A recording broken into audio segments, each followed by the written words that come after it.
My name is Cody. I'm the Faculty Recruitment Officer for Medicine. Before we begin, I would like to acknowledge the Gadigal people of the Eora Nation, the traditional custodians of this land. I'd also like to pay my respects to elders both past and present, and extend that respect to all Aboriginal and Torres Strait Islanders present with us today. So diving right in, a quick overview of what we'll be covering tonight. Dr. Sharon Oberstein will be giving us an in-depth look into the grad dip program, all of the wonderful work integrated learning outcomes, components, and of course the career outcomes. And then we'll dive right into a taster lecture from Associate Professor Juno Kim. So just to provide a quick introduction to UNSW, if you're not familiar with us, UNSW was founded in 1949 as a technical institution, as there was a gap in the market for scientists and engineers. And that's really important because that houses our foundations in research and really striving for new and innovative outcomes. So we are 60,000 plus students strong and have over 300 degrees. And then we have one central work integrated learning platform, which connects all of our students to our wonderful industry partners, making them job ready from the get-go. So we are a top ranked university globally. We have also taught the most young rich listers in Australia, and we are the #1 institution for startup founders, which makes us the Australia's most employable students. So we produce those right here at UNSW. And we also have 300 plus exchange partners worldwide, giving us a really great and diverse student life. So why UNSW Medicine and Health? Again, we're in the top for the medical school. And also to note, really specially, the School of Optometry and Vision Science is ranked first in the world for contact lens research, with 2 researchers actually ranked in the top 5 of the world. So that's pretty special. So we're located in Kensington, our main campus, which is on the doorstep to a world-class biomedical precinct with loads of clinical exposure for all of our students. As well as at UNSW, we have an on-campus optometry clinic, which sees real patients. So we're making a real difference for real people and real clients on a daily basis. So before we dive right in, my colleague Ali is just going to pop a Slido tag for you to quickly fill in some information about more about you, so we can get to know you in the audience and hopefully tailor this session to suit you and how you found us or where you're at in your journey along the path of orientation and mobility. So without further ado, I'd like to welcome to the virtual stage Dr. Sharon Oberstein, who is the Program Director, to jump right into the program. So as Cody said, my name is Sharon Oberstein, and I'm the Program Director for the Graduate Diploma of Orientation and Mobility here at UNSW Sydney. I'm also an optometrist. In fact, I am an optometrist, not an orientation and mobility specialist, but as an optometrist, I've got a special interest and expertise in low vision and in supporting individuals that are got low vision or are blind. And as a result, that's given me the opportunity to work very closely with orientation and mobility specialists in low vision clinics, as well as I work very closely with the industry stakeholders who support those people who are blind or have low vision. And this is thus being the program director of this program has been a great fit for me. So why UNSW? Well, the one thing you might have found out already is that UNSW is the only place that offers the orientation and mobility specialist training in Australia. And why is the UNSW School of Optometry and Vision Science the perfect fit? So our school mission is advancing vision and eye health in the society through world-class, innovative and multidisciplinary education and research. So even that mission statement shows why we are a very good fit for providing multidisciplinary eye care professional education. We not only offer undergraduate programs in vision science, but also in optometry, as we've already mentioned, but we also offer postgraduate programs both in research, in vision science, and in optometry. In addition, here at UNSW, we're actually part of a hub with other partners like the Centre for Eye Health and the Brian Holden Vision Institute. And that's why we actually form the perfect place to provide a home for orientation and mobility training. So what is orientation and mobility training? In case you've done a little bit of research, but you don't exactly know what it is, I'm here to tell you a little bit more about it. So orientation and mobility is the practice of enabling people with low vision or who are blind to know where they are so they can get to where they want to go and how they can travel there in a safe manner. But the best way to actually work out what to hear from what an orientation and mobility specialist does in their day and what they love about their job is to hear from orientation and mobility specialists. So we're going to watch a video now from some orientation and mobility specialists that work for guide dogs, UNSW ACT. What drew me to the role as an orientation and mobility specialist was the human or people side of the role. It's very rewarding to be working with clients to meet their individual goals and needs, but a big part of the role is also collaboration, either internal, externally, to get the best outcomes in our programs. Truly rewarding to see people go from feeling vulnerable and anxious, and afraid, to feeling confident, moving through space and no longer needing me. I guess what attracted me to the role of an orientation and mobility specialist was that I felt that it would be fulfilling, a fulfilling role, and that it would contribute to hopefully making a difference to the lives of others with vision impairment. I have a long career in the finance sector and working with clients, and a brief career in teaching, and I felt that the combination of those skills and experience would work well in a role as an O&M specialist. Before coming to orientation and mobility, I was working as a teacher, and I was never really quite happy doing that. And when I heard about this profession, I thought, wow, never heard of that. What's that all about? And it seemed to just combine everything I was interested in. A little bit of education, a bit of rehabilitation, psychology, perception, a really fascinating mix of working with people. Now the best part of my role is the rewarding nature and diversity of our programs. So at Guide Dogs, we run programs that are tailored for the individual so they can access their community as independently as possible, from education settings to their general community and local area, also to their workplace. Another big part of the role I really love is designing, implementing and taking part in group programs to also build the capacity of our clients in places such as Huskisson. What I've learned in my role as an orientation and mobility specialist over the last 9 years is that with patience, the right approach and time, I can help people, our clients with vision impairment, to learn new skills that can assist them to improve their independence, not only in their mobility, but also to give them their confidence to feel like they want to socially connect and participate more in their community. Orientation and mobility is a really interesting mix of disciplines. I love working with perception and seeing how people view the world in their own unique way, and not just how they perceive the world, but their reasons and motivation for travel and the character that they bring to their experience. It's always new and fresh, very interesting. The Guide Dogs logo appears. Great. So all of those orientation and mobility specialists work for Guide Dogs UNSW ACT, and I thought that was a really good way to introduce the profession to you and to see what they say. They explain exactly what they love about their job.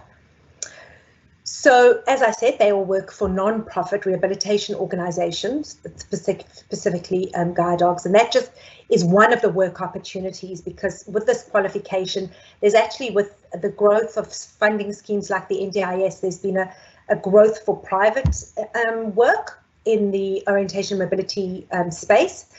There's always growth for research, which is something we're aiming to develop here at UNSW at the School of Optometry.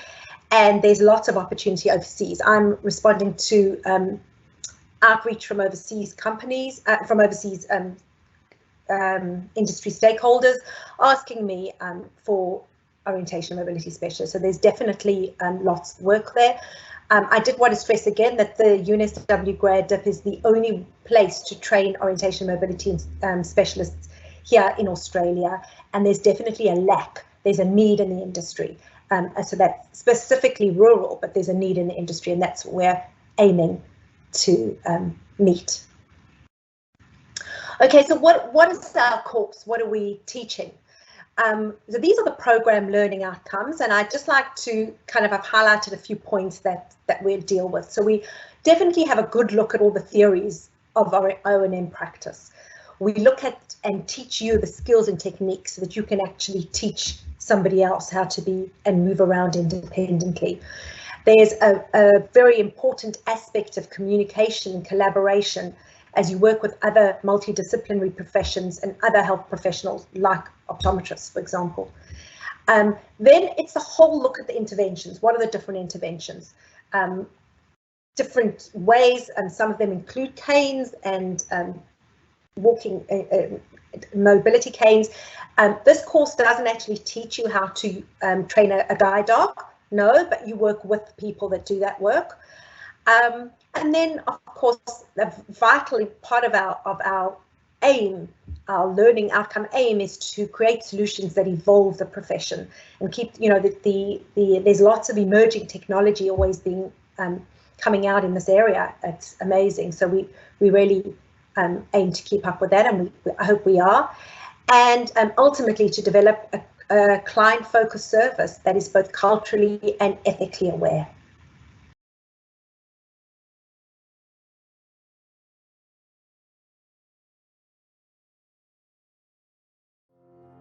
The Graduate Diploma in Orientation and Mobility is a one-year postgraduate diploma that has been designed to provide graduates with the knowledge and expertise to work as orientation and mobility specialists. Offered for the first time at UNSW in 2021, the Graduate Diploma is designed with a program intention to educate students in their home state. Thus, the course content, lectures and tutorials are fully online with face-to-face practical and work-integrated learning components offered in students' home states wherever possible. Orientation and mobility is the practice of enabling people with low vision or who are blind to know where they are, so that they can get where they want to go and how to travel there in a safe manner. Orientation and mobility specialists work with people of all ages, tailoring interventions to suit the needs of individual clients, including people with additional complexities such as health conditions. The Graduate Diploma in Orientation and Mobility provides graduates with specialised knowledge of the field and critical and analytical skills to support lifelong learning. It also provides practical experience to enable graduates to apply for industry certification and work as an orientation and mobility specialist, whether self-employed or at an organisation that provides orientation and mobility services to clients with low vision or blindness. The program consists of 8 courses, with a substantial work-integrated learning face-to-face component. All course content, lectures and tutorials are fully online and make use of innovative educational technologies including interactive H5P lessons and animations to engage the learner. Where possible, practical technique skills are taught through videos and tutorials. The skills demonstrated in the videos are practiced and assessed with face-to-face sessions with qualified orientation and mobility tutors. To find out more, go to unsw.to/orientation and mobility, or email the UNSW School of Optometry and Vision Science at postgrad.optom@unsw.edu.au.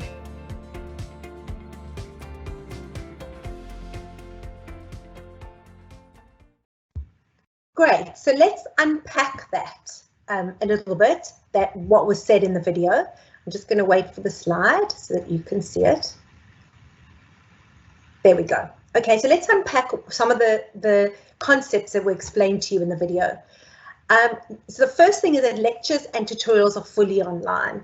And that was important because we're providing the only orientation and mobility training that's available in Australia, and we really want to try and support as much of that training happening in different states. And as I said, if we can, in rural. So if there's anyone here interested in doing the program and you live more in a rural location, where we want to support you as much as we can.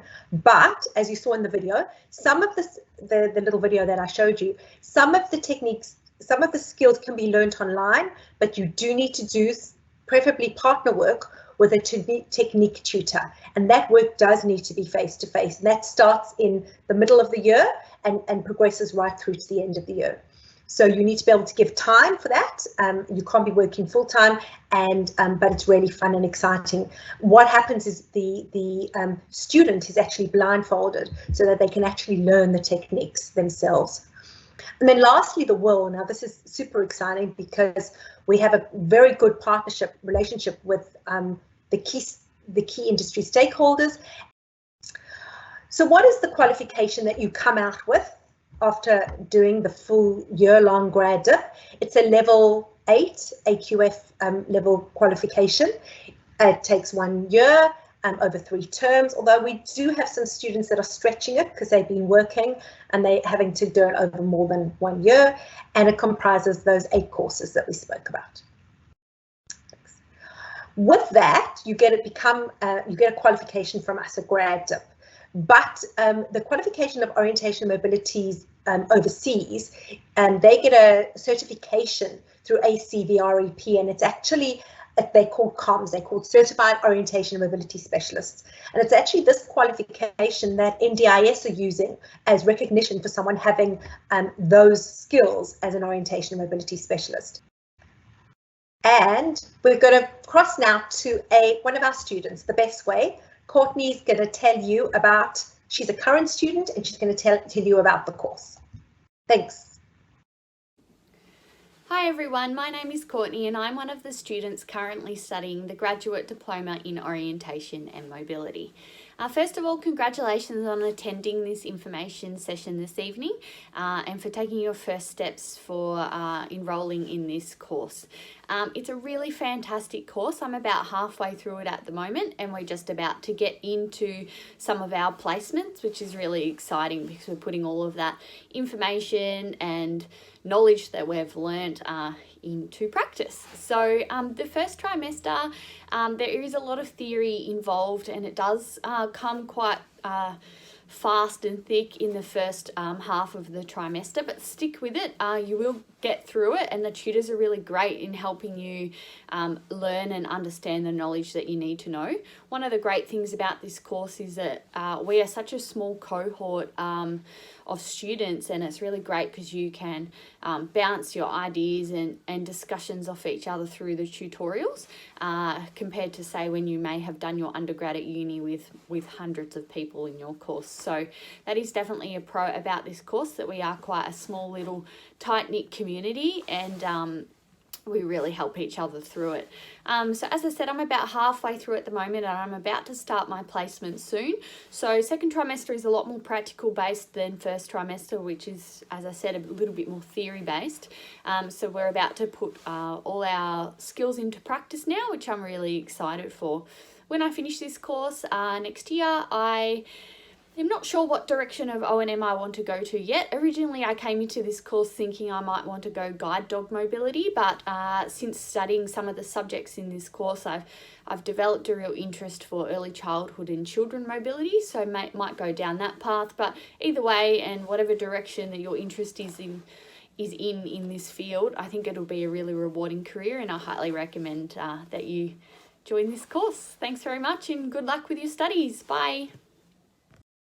Thanks so much for that great insight, Courtney. And thank you again to Dr. Sharon Oberstein for your wonderful insights and all of those great information about the program coming up. So just a couple of reminders from me.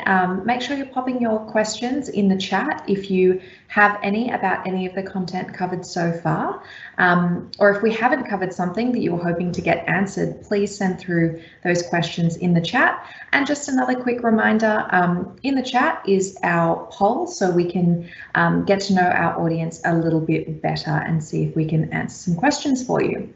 So welcome to the virtual stage, Associate Professor Juno Kim, who will take you through a masterclass. So a little taster lecture of one of the courses that you will be studying in this course. Over to you.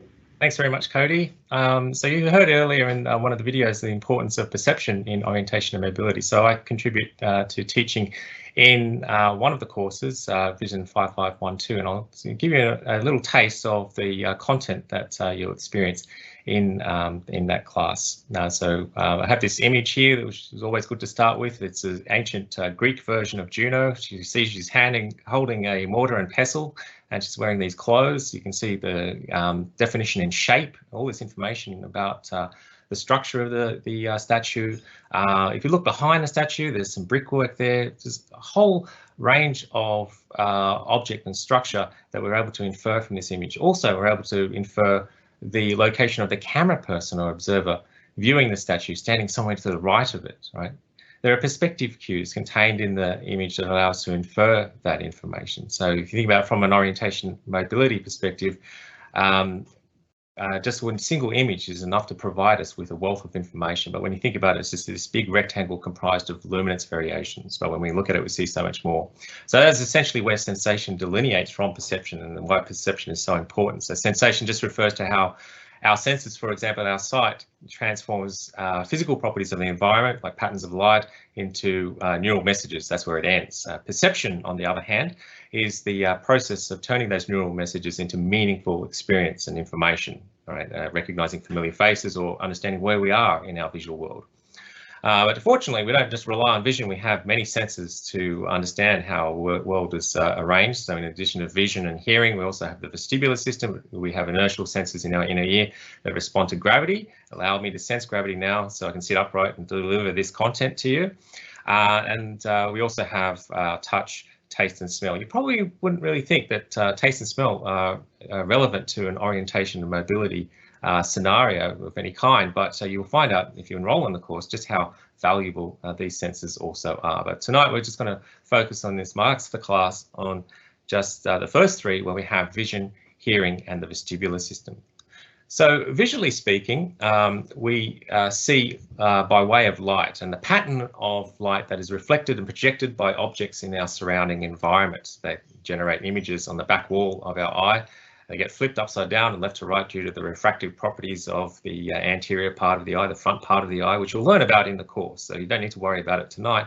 All I want you to do is just focus on the very back part where we have the sensory tissue of the retina, where we have these photoreceptors that contain visual pigments that respond to light. So when light strikes these photoreceptors, which contain visual pigments, it generates a chemical reaction, which then generates neural messages that travel outwards away from the back wall. And you can see this dense network of connective neural tissue, and where at the very end we have these ganglion cells shown in blue at the very top that are essentially integrating information across these neighboring photoreceptors. So essentially the integration of information across pixels in the image that we are looking at doesn't begin in the brain. It begins right here in the eye as soon as the image hits the back wall. And that information is sent off to the brain through this optic nerve, which exits through this hole on the back of the eye. And because there's a hole, there are no photoreceptors there, so you're essentially blind. You can verify that for yourself if you just cover your right eye and in the next slide view this white strip and look at the point there on the far right. You'll notice that at some point along it, that image of that coin will appear to vanish. It's at that point that the image vanishes that the coin's image is being presented to the blind spot in your back of your eye. So if you have a look at the next slide, you'll see a retinal photograph, and on the right here we have the blind spot where we have no photoreceptors. So essentially blind. You're not walking around the world all the time noticing that you are carrying this visual defect, because it gets filled in by your brain and the power of your brain. And people who have perhaps very large areas of visual field loss due to disease may not even know that they're blind until they're in their teens, and they've been carrying this affliction since birth, right? Because of the immense power of filling in that occurs in the back part of our brain. All right, so you're going to learn about this in the course, but what I want you to focus on next is just how we can see using that part that receives the image of what we're actually looking at, the fovea, where we have cone photoreceptors. So the 3 types of cone photoreceptors that we use to sense the image, S, M, and L cones. S corresponding to the shorter range of the light spectrum of visible light, ranging from 400 nanometers all the way up to about 700 nanometers. But you can see that based on the pigments that they contain, they have different absorption for different wavelengths. So S cone is sensitive to the shorter wavelength bluish hues, the M cone is sensitive to the middle wavelengths, and the L cone is sensitive to the longer wavelengths. So the collective responses of these 3 cone types can code for any hue that we can see in the rainbow, as also non-spectral hues as well. So things like pink and magenta. And just to demonstrate that, if we take natural light, white light, which contains equal amplitudes of short, medium, and long wavelengths altogether, and reflect it off this red apple, the pigments in the skin of this apple will actually absorb some of the short and medium wavelengths and reflect proportionally more of the longer wavelengths. And it's part of the retina that receives the image of this red apple that will undergo a pattern of stimulation where the L cone will be most activated and the M cone a bit less and the S cone least. And that will denote the long wavelength hue of this red apple, which will be different to the signature response that you would get if you looked at yellow bananas or a green capsicum or something like that. But it just shows how within the eye itself, we are performing a marvelous amount of integration about the structure of the image and color variations. But it's not enough to sort of differentiate, say, between a red apple and a red can of soft drink, right? We need to process information about shape for that. So in order for that to happen, we need to get that information to the back part of our brain. So if we take our visual field, which is essentially separated into 2 hemifields, the left side of the brain processes information about the right hemifield. The right side of the brain processes information about the left hemifield. And the reason you get this crossing over is because the image gets not only flipped upside down, but also left to right. So everything to the left of where you're looking at projects to the right side of the retina in both eyes. And it's the right side of the retina in both eyes that will project to the right side of the brain. And that lateralization is preserved from the thalamus, where we have the LGN, which performs a bit more processing and then sends that information on to the primary visual cortex, where a lot of the magic really starts to happen. So there's cells found there that are actually able to pull out the orientation and arrangement of lines and edges in the image that you're actually looking at. So we're performing more complex feature detection. But it's not until beyond V1 that we have 2 main pathways outside it that we are able to establish more information that is relevant to our perception. So we have this ascending dorsal where pathway, which tells us where objects are and how they relate to us spatially, and this descending ventral pathway, which contains cortical regions or brain regions that tell us what things are, recognizing the color and form of objects, as well as identifying familiar faces even. So there's a center in the brain called the fusiform face area that is able to provide us with face recognition and object recognition. So we're going to go through these. So I'm going to start with V4. So we have a closer look at it. It's just say in V4, we're getting this image coming in from V1, an initial line drawing of the scene. But we know this scene is actually filled in with color, and it would look something more like this under white light illumination. In the upper right, we have a blue painting. In the lower right, we have a red painting. And if we take screen captures of the little local regions in those images, you see that in the upper right, we have, as you'd expect, a short wavelength bluish hue. And in the lower right, we have a longer wavelength reddish hue. So it's agreeing with that, what we perceive. That's under white light illumination. But if we now change the illuminant from white light to heavy yellow illumination, we end up with a different situation. The paintings still look like they are blue and red, but just now bathed in heavy yellow illumination. But if we take screen captures of them, you'll see that in fact, those local regions are now more of a middle wavelength hue in the upper right and more of a middle wavelength orange hue in the lower right. But you don't see it necessarily as green and orange, you see it as blue and red, because your brain in these parts of your brain in the ventral stream are essentially computing this information that's incoming, trying to infer what is the color of the light source and discounting it from the effects that it would have on the image structure and what the cones are telling you, right? So we don't listen to what the cones are telling us to make a perception of the world, we rely on this higher level processing that provides us with colour constancy, the ability to recognise colours invariantly across different lighting environments. It doesn't just work for identifying objects, but also understanding our self-motion in the environment, which is also involving three-dimensional characteristics. So when we move through the world, we generate optic flow, visual motion that essentially tells us where we're moving. And there's an example of this in the upper left here. It's like this, we have this radially expanding and contracting pattern of visual motion, but you don't see it as such. You see it as like it's simulating self-motion in depth. This animation is it works a bit better when it's at a higher frame rate, but you've probably seen this before with your Windows screensaver, where you have those radially expanding patterns that make you feel like you're actually moving in depth, right? So we rely on this information, and we have parts of our brain that are responsible for processing this information about our self-motion.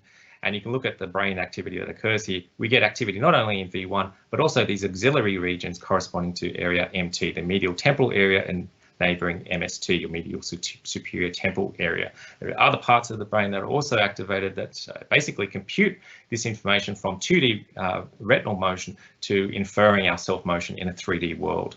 And you can see just how different this is to, say, just taking a checkerboard, alternating the illuminance from black to white. We get activity in V1 because there's visual stuff happening, but we don't get activity in these auxiliary regions because the motion is ambiguous. So we have these centres that help us process this information to understand perceptually what's happening in our environment and where we're moving, right? But what about if you are someone who has low vision or someone who's completely blind? You can't rely on this information.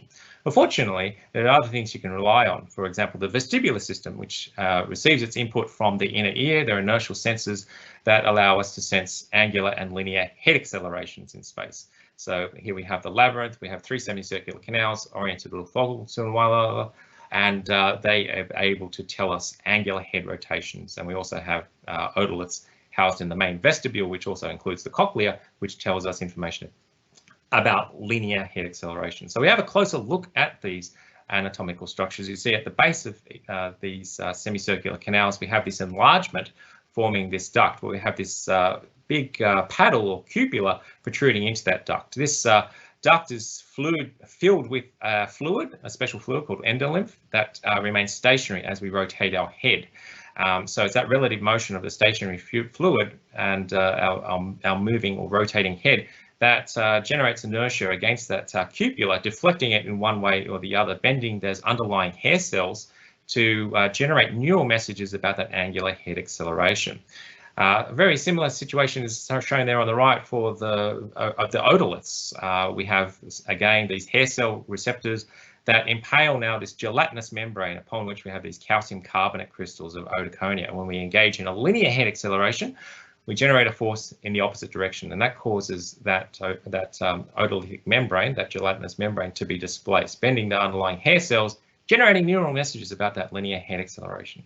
So we can rely on these systems, vestibular system, to tell us when we're moving. But there are some limitations associated with it, because it only tells us when we're moving in a way that generates an acceleration. It doesn't tell us when we're moving at a constant velocity, and it doesn't tell us about the organization of other objects in our environment. Unfortunately, we can rely on hearing for that if we don't have vision.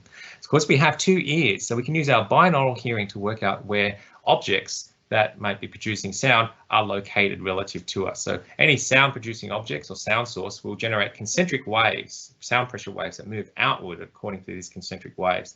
And they'll actually reach one ear before they reach the other, and also generate a sound shadow such that the intensity of sound that reaches the ear oriented away from the sound source will be quieter than the ear oriented towards that sound source. So we look at this more numerically. You can see that for interval time differences, we're actually able to compute. Our brain can actually compute these very, very fast computations of working out which way a sound is coming from in the order of just being at about 600 microseconds. Amazing, right? But it only works for low frequency sounds, sound pressure modulations that are much broader than the width of our head. It's unambiguous which direction they're coming from. But if we have higher frequency sounds where the sound pressure modulations are much narrower and than the width of our head, then it's ambiguous. But fortunately, we can rely on this alternative strategy of using the sound shadow and interoral intensity differences to work out where those sounds are located, because high frequency sounds, as you can see here, generate a very strong sound shadow.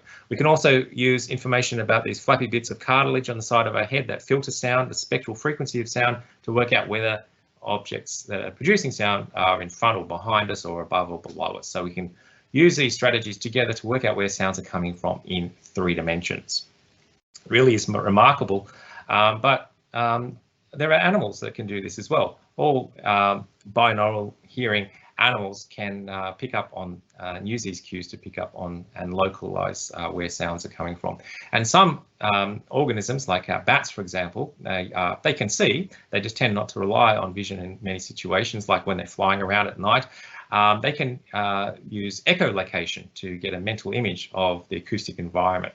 So when a bat is flying, essentially what it's doing is generating the high-pitched screech that you hear them produce, this call, which generates a sound wave that travels outward away from that bat and will reflect off solid objects distributed in the environment. It's that reflected or echoed sound of low volume or low amplitude, there's quiet reflected echoes, that will travel back towards the bat, and the bat can use its binaural hearing of interoral time and intensity differences, just like humans, to work out where those echoes are coming from. So using them to essentially form an generating acoustic image of the surrounding environment.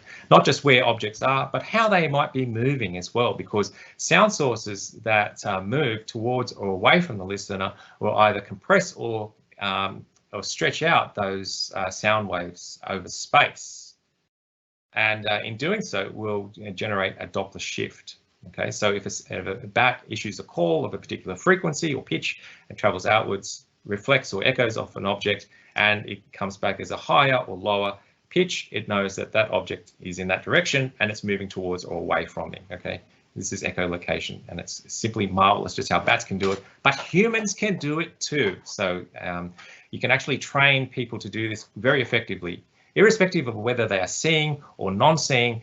People are equally good at learning to do this, and performance really depends on the trainer and the trainer's ability to coach people in how to do this. Okay, so think about it from an orientation and mobility instructor perspective. You know, if you have an opportunity to teach people to do this effectively, just how valuable a resource would that be to them? Okay, so the evidence suggests from studies that if you take sounds that are representative of an acoustic environment, an acoustic layout of objects in the scene using echolocation, and play them to the ear canals of people who are well trained in echolocation, you get activity in the back part of the brain corresponding to sort of visual areas.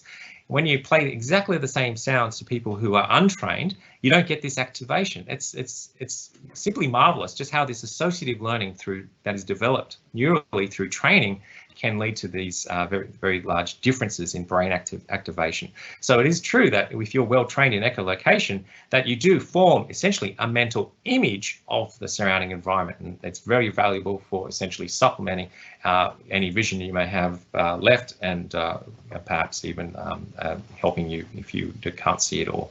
So the take-home points from tonight, just a very brief taster, is that our brain perceives the world through multiple senses. Different senses have different complementary sources of information that they can provide us with about the world. So integrating information across different senses will not only optimize our perceptual performance, but also improve our performance in orientation and mobility scenarios that depend on those percepts. There are some studies here which I've included. These are all open access. You can access these. They sort of give you an idea of the level of content that is going to be delivered in the course, and these specific papers cover the concepts that I've covered in this brief masterclass. So thanks very much for joining, and I'll spin it back to Cody. I absolutely enjoyed that masterclass myself. So I hope you guys learnt quite a lot with us there too. So I will jump right in now on some admissions and intake information. So all of our applications can be accessed through UNSW Apply Online through the website in that slide. So our entry requirements are that students must hold a recognised undergraduate bachelor's degree, so that's an AQF 7 in any discipline, or a higher university qualification, and they must obviously meet those minimum entrance requirements to UNSW Sydney. And we can award 50% of the course for prior learning. So if you've done courses in vision science or any other health science, then they may be relevant and can be awarded in that sort of recognition of prior learning. So unfortunately, that is all we have time for this evening. If you would like to connect with us, stay in the loop about any of our upcoming events, you can connect with us. Just reach out to our future student advisors at any time if you have any questions, or of course you can reach out to the postgrad optometry team as well. So thank you again to Juno and Sharon for all of your wonderful insights into the program and for giving us that taster lecture. And thank you to all of our attendees for coming along tonight. You're the person the world needs. Life is changing and the future is uncertain. You may not know how or why yet, but you know you're here to make a difference. You're not waiting for the universe to give you the answers. You're finding them for yourself. Challenging echoes with evidence. Few people have great ideas. Even fewer make them happen. It takes a dreamer, an explorer, a researcher, a leader, a thinker. It takes someone like